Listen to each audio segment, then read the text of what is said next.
Hello, I'm Alexander, founder and CEO of Code Wireless Communications. We created a technology which enables multi-user, reliable and secured wireless data transmission. And this is the first episode from video set where I will tell you about advantages of communication devices that are based on our technologies. Today I will talk about how much our technologies provide reliable and secure communications. Generally, it's all about split-spectrum technologies, physical layer encryptions, and their features and abilities. So, how we do it? We use multi-channel MREB orthogonal chain that creates code-hopping DSSS glide signal. For creating each data link, we use unique orthogonal sequence set that is different from well-known Walsh or complementary code sets. And this is the way how we establish physical layer encryption. Also, we use our unique split-spectrum detector and decoder for receiving split-spectrum signal asynchronously, despite the frequency, phase, and time shift between receiver and transmitter. Few words about testbed for this video. For signal receiving studying, I will use Atos Research B200 SDR and GNU Radio Companion version 3.7.11. For our technologies demonstration, I will use pair of our modems. And for reference signal generation and Atos studying, I will use eByte E32TTL100 module that based on Semtex SX1278 LoRa 100 mW transceiver and eByte E31TTL1W narrowband frequency shift gain 1 watt transceiver. For beginning, let's talk about split-spectrum technique basics. Main features: resistance to interference, especially to narrowband interference, since split-spectrum is wideband technology. Consequently, coexistence with narrowband links due to low mutual impact, crowd communication below noise level, and fade mitigation. Another controversial feature that is spectral density decreasing equally to spreading factor. Main modulation or encoding techniques are direct sequence split spectrum and its submethods pulse position modulation and pulse width modulation, frequency hopping split spectrum and its submethods chirp split spectrum, and another techniques that encode data as symbol phase shift or as sequence number or sequence shift that are MRB orthogonal chain and LoRa modulation. And for now, I can turn to real possibilities of split spectrum technique. Let's choose DSSS as the basic split spectrum technique, so as our modem use DSSS-like processing. I begin from signal energy spreading over the spectrum due to split spectrum.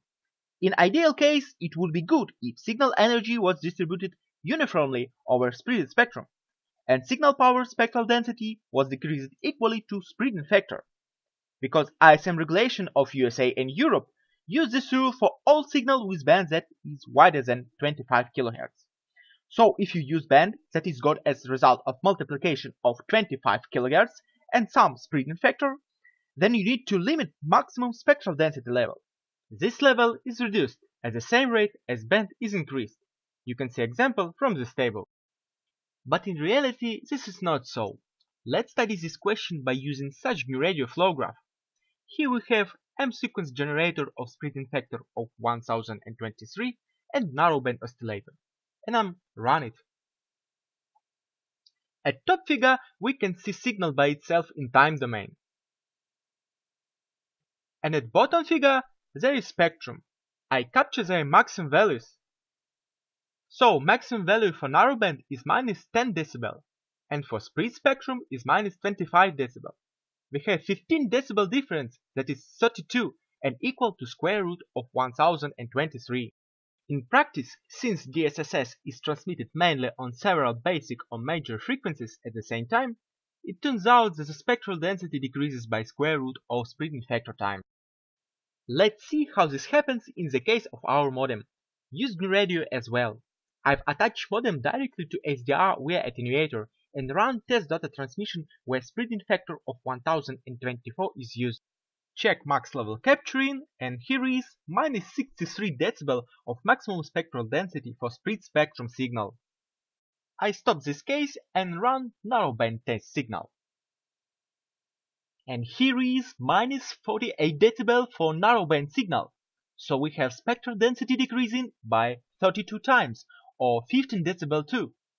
So square root of spreading factor spectral density decreasing rule is really works. Since the ability to spread signal energy of the spectrum is proved, we can talk about the possibility of data transmission below noise level, or data transmission that is covered by noise.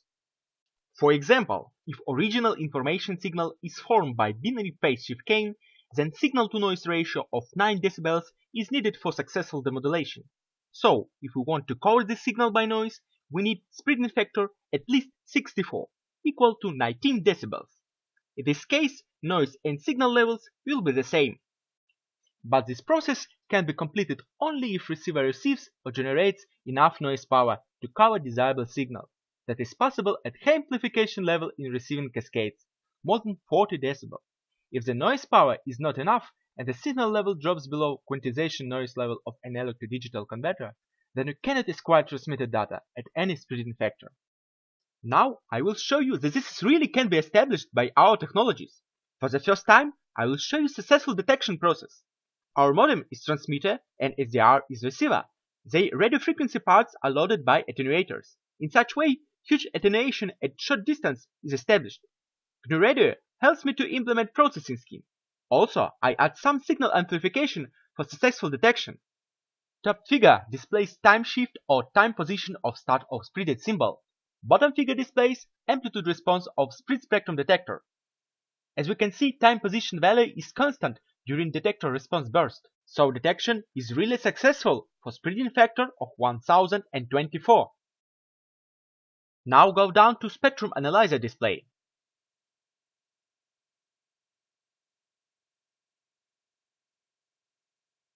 So we can see that it's really flat and there no signal, only noise. Cover communication is really established. Now I attach the antenna to show you that signal is really present. Yes, it is. And detector response is also increased as symbol start position is detected. Then I detach the antenna.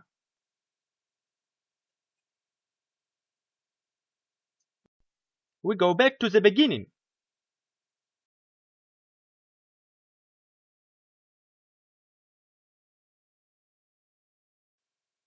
Bursts of detection response are still present. And time position values are constant during detector response burst. So signal detection below noise is really successful for spreading factor of 1024. Now I show that data can be really transmitted in this case.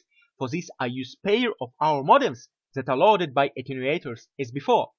This is transmitter that transmits test data, and this is receiver that receives test data and transmits it via UART to laptop. Transmitter and receiver are located at greater distance than before, so attenuation is much larger. At command line, we can see the data is really transmitted under the noise level.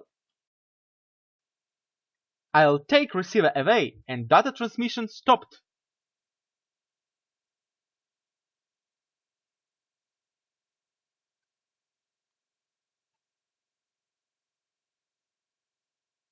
I'll return it and data transmission is returned too. So data transmission under the noise level is really works. Then let's consider how another spread spectrum technique works. This is LoRa or cheap spread spectrum modulation that is type of frequency hopping spread spectrum. I will use this GNU Radio flow graph for studying LoRa spectrum. Since its signal has 500 kHz bandwidth, I will use 1 megasample per second sampling rate. Run this flow graph. I will check max level holding and try to capture total spectrum of LoRa. It is really wideband and powerful, but I think that there's some hidden trick is present. Let's get it current spectrum. Current spectrum is narrowband. So what is the difference between LoRa and narrowband signal? What is the difference between energy accumulation at one stable frequency or different frequencies at some range? There is no difference. So LoRa, chirp spread spectrum, and frequency hopping spread spectrum are not really spread spectrum technologies, because signal energy not spreaded over all bandwidths at any time and just changed spectrum allocation from one chip to another. Thus, we can conclude that they has no ability to cover its signal by noise as narrowband signal. They cannot transmit data below noise level, but they can coexist with narrowband signals better than direct sequence split spectrum technique. The undoubted advantage of split spectrum is the ability to resist narrowband interferences. In this case, the power gain is really equal to processing gain or to splitting factor. In practice, the degree of processing gain is determined by the level of correlation of narrowband interference and the splitting signal.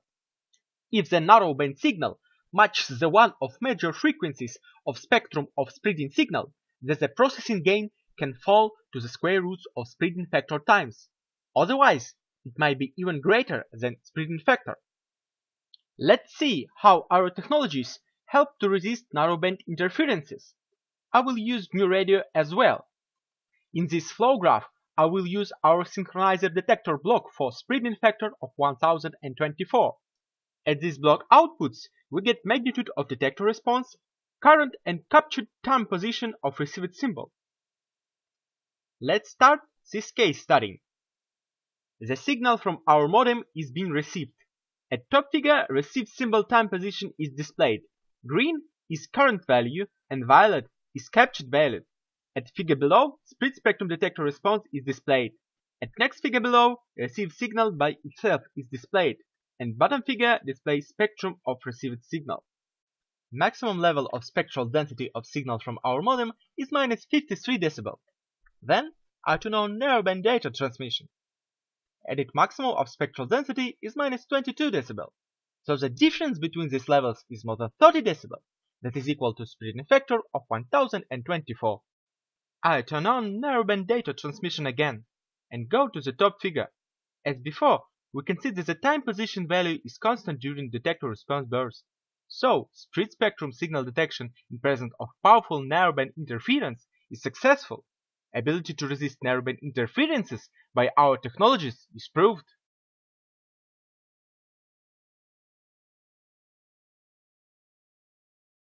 The ability to resist wideband interference is much less than narrowband because it is matched interference for such signals. The energy processing gain is fully determined by the cross-correlation function of the splitting signal and interference. The conclusions for this study are the same as for signal transmission below noise level case. So, I've established below noise signal detection for our modem and run our GNU Radio engine. Symbol time position detection is continuous and symbols burst are well visible at detector response figure.